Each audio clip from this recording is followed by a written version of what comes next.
Hey, it's been a while. So I don't have a script or an outline or anything really for today's topic. I've just been thinking about it a lot recently. I've been trying to understand this the whole emotions deal for quite a hot minute. And in some ways, this is going to be kind of a self therapy, if you will, for not only me, but in some hopes you. This year's been kind of rough. There's been plague and protest, riots and violence, political shenanigans, online turmoil. You name it. It's all been happening this year. And for me, personally, the end of a relationship. I'm not going to get into the details of that, but I do want to talk about what I've been feeling recently, if I'm to be honest. I've always had a hard time trying to express my emotions in a very productive and healthy way. And in this video, I'd like to talk about what I've come to understand about some of the emotions that I've felt in the past couple years. You know, for a channel called Convivial Comics, this is really up there with the pep and the cheer, huh? But I just think it's kind of important, not just for me, but for the person watching. Transparent foot, if you will. I don't want the start of anything to be manufactured or whatever. I've kind of had enough of those. So without beating around the bush too much, what is it that I'm going to talk about? The first thing I want to talk about is happiness. Happiness is kind of hard to describe because you could say it's the opposite of sad, but then what is sad? To me, happiness can come in two forms: the long term happiness and the short term happiness.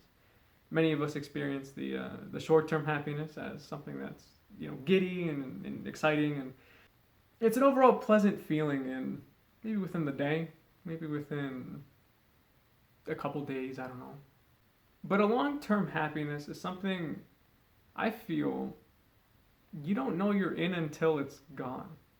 It's really a tragic anime story, right? Like you don't know what you have until it's gone. But that really describes long-term happiness. You don't know that you're happy until you have the absence of it.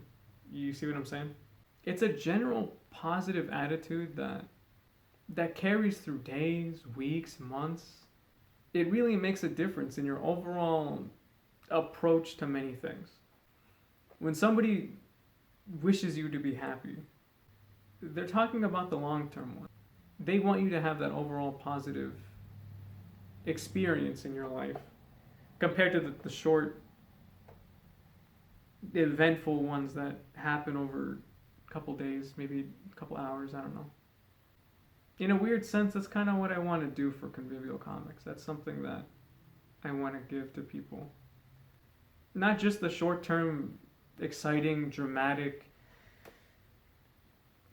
events in a story that people will talk about online or whatever if it ever gets to that point, but I also want to create that long happiness that can change someone for the better. So with that being said, is sadness the absence of happiness? I don't think so. I think sadness is a very active feeling. And I'm talking about general sadness. I'm not talking about depression or anything like that. That's something that is more powerful than sadness, and sometimes you got to get help for that. And it's fine if you do. I'm talking about general sadness. I think many people have felt this once or twice before.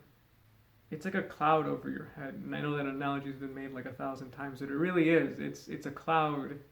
It's an obstructive cloud that blocks not only the sunlight from the sky, but I guess your path forward. When you're sad, it really feels like you can't see the end of the road, and you're not quite sure how far down the road you're at.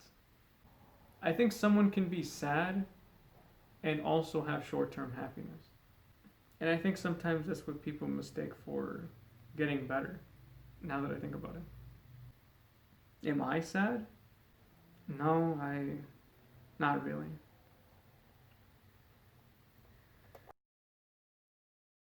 Jealousy and envy, I've come to realize, are two sides of the same coin. I've heard it expressed in such a way. Jealousy is the fear of losing something you already have or perceive to have, and envy is the wanting of something that you don't have. Like if somebody's really good at sports, maybe you envy that person, or if somebody is better at drawing than you, maybe that could be jealousy because you feel like you're gonna lose something to that person. I don't know, maybe the hobby itself. And I didn't feel jealousy until I was about 14. When I was 14, I had my first girlfriend. And maybe it had to do something with puberty. Maybe it was just that time or the circumstance. But it wasn't until, some high school boys trying to take her away from me, I guess is the term that would be used here, that I felt jealous. It's like a small dense ball of jealousy that's like right there. And it's a feeling I remember learning for the first time. I've always heard about it. I've always heard people describe it. I guess like I'm doing right now. But when you feel it, you knew. You knew exactly what it was. You're like, "Oh, of course, this is what that shenanigans is. This is the feeling of jealousy that I'm having right now." And a feeling like jealousy is something that you remember. It's something that in some ways guides your decisions just a little bit. Is jealousy a bad thing? I don't think so.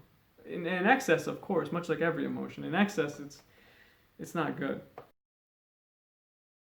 When it comes to envy, I mean, there's stories and stories written about that. I've always been envious of other people's money, or I guess in this case relationships, how they act or what they can do, or all that kind of other stuff. I've always been envious of the idea of certain things. That's what I've always been envious at. An idea isn't a tangible thing. It's beyond that. I think if you're envious of an idea, you're lacking action. Something I've come to grips with is I've been too inactive. I'm too indecisive when going into a situation. I've always been preoccupied about the future or what to do next, what could happen, what if this, what if that. And although that in and of itself isn't bad, like I've said, in excess it can be detrimental. And I think envy of the idea is a sign of that. Now comes the tough one. One that really defines the word convivial is heartbreak. Like I said in the beginning, this is kind of a self-therapy session, so I understand if this feels pretty like yee to you, but I guess it's something I need to do, and for some reason this is the only creative way I can do this, I guess. I don't know. Recently I've been heartbroken. A relationship I've been in for a couple years didn't work out, and I felt heartbreak. In 21 years of living, I've felt what authors and poems have been writing about for centuries. This idea of love loss, this heartbreak, heartache, the death of hope. I don't know, just topics that have been discussed for years. It feels like a part of you has left. In a more literal sense, the way I felt was, imagine your body being cut like down the middle this way, and then being lifted off, and you are what's left. It feels like you lost your stomach. It feels like somebody went in. It feels like Danny Phantom just went in, grabbed your stomach, took it out, and you're like, all right, you're living like this now. And you're like, hey, it's not the coolest feeling. I just thought about this. It feels like you lost blood, in a way. You feel kind of cold.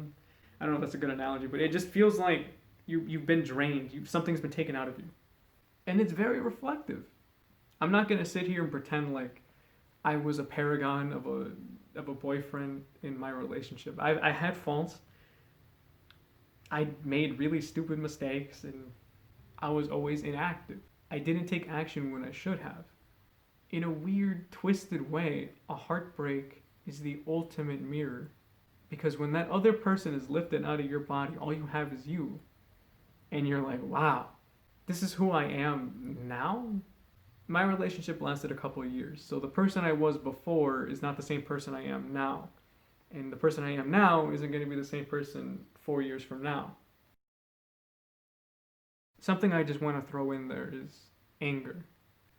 Ironically, as somebody who's trying to promote happiness and help people feel better and be happy, as a person has a lot of anger. Not that I'm angry at like strangers or I don't know trees and I'm not like throwing stuff and or whatever. I'm just my go-to emotion is anger, and I recognize that's not good. I think it's such an easy emotion to fall into because it's quick, you give off a lot of energy, and once you're done, you feel better. Not necessarily happy, but you feel better. And if left unchecked, I feel can be pretty destructive. I know this may sound weird, but anger isn't bad either. Anger, in a sense, is a response to something. I don't know yet. There's probably the research paper out there that talks about it, but anger is a response to something. And I think in my case, it's a response to a lack of control. Like I've said, I always think about the future and not the present so much. So when something doesn't go right, I guess I get a little miffed, a little cranky.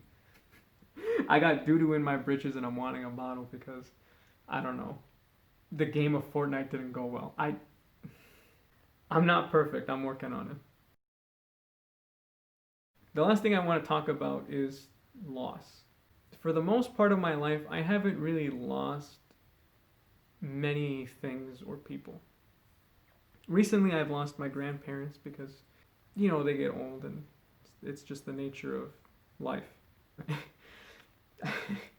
I've lost my cat. It wasn't really my cat. It was something my girlfriend had, and we just shared together. But I know I'm going to lose more. At some point, I'm going to graduate college, hopefully, and move out, gain friends, lose friends, even lose immediate family members in not just death, but in distance. I can tell you right now that it wasn't a good time losing things, but in a really obvious way, this relationship has taught me that you can lose anything at any time. And although I haven't lost, let's say, a daughter, there are people that have, and I don't know what that's like. And that phrase, I don't know what that's like, I think I understand it now. Not saying I didn't understand it before, but I think I really understand what it means now. The same way somebody who hasn't been in a relationship say, "Oh, I don't understand how you must be feeling right now." Yeah. Yeah, you don't. And that's okay. There's nothing wrong with that. What's most important is you're not alone. And although I have family and friends that love and support me, in this moment I just feel alone because it's difficult for me to talk about my emotions without the person I was trying to open up to for years. If you're feeling alone, it's okay to reach out and ask for some sort of outside assistance. It's unfortunate because I'm not taking my own advice, and I really should. Wow, this has really been a Convivial Comics original. I've been planning to do more talks like these. I mean, what else do I have to lose, right? Doesn't hurt to try it. I mean, for real this time. Thank you guys for watching.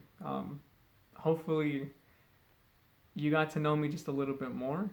I don't know what you learned, but I hope that this is the start of something. I've rambled on for long enough, guys. I'll see you next week.